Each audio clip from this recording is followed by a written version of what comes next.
One day, James had to wait at the station till Edward and his train came in. This made him cross.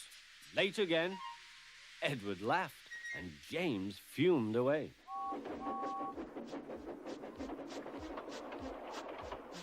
After James had finished his work, he went back to the yard and puffed onto the turntable.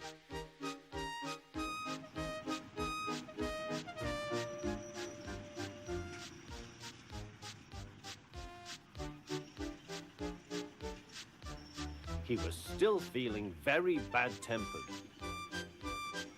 Edward is impossible, he grumbled to the others. He clanks about like a lot of old iron, and he is so slow he makes us wait. Thomas and Percy were indignant. Old iron? Slow? Why, Edward could beat you in a race any day.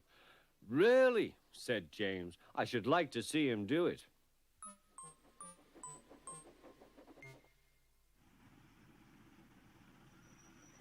Next morning, James's driver was suddenly taken ill.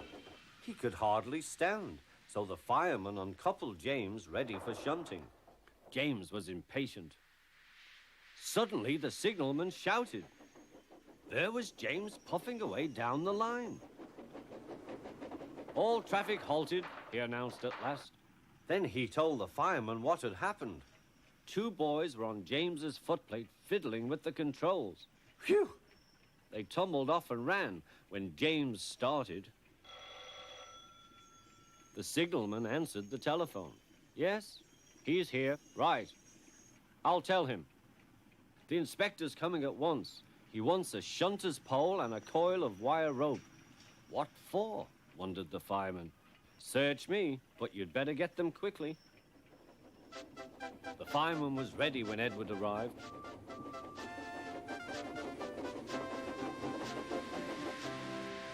The inspector saw the pole and the rope. Good man, jump in.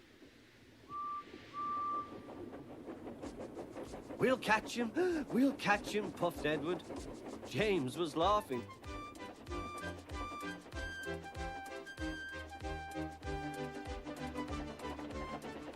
What a lark, he chuckled to himself. Suddenly, he was going faster and faster. He realized that he had no driver. What shall I do? I can't stop. Help! Help! We're coming, called Edward.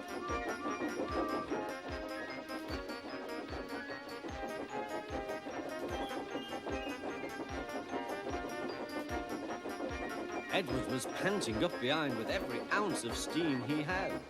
At last he caught up with James.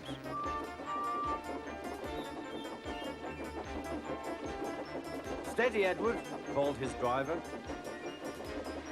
The inspector stood on Edward's front, holding a noose of rope in the crook of the shunter's pole. He was trying to slip it over James's buffer. The engine swayed and lurched. At last! Got him! He shouted. He pulled the noose tight. Gently braking, Edward's driver checked the engine's speed, and James's fireman scrambled across and took control. So the old iron caught you after all, chuckled Edward. I am sorry, whispered James. Thank you for saving me. You were splendid, Edward. That's all right, replied Edward. The engines arrived at the station side by side. The fat controller was waiting.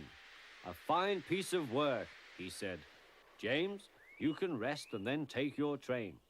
I'm proud of you, Edward. You shall go to the works and have your worn parts mended. Oh, thank you, sir, said Edward. It'll be lovely not to clank.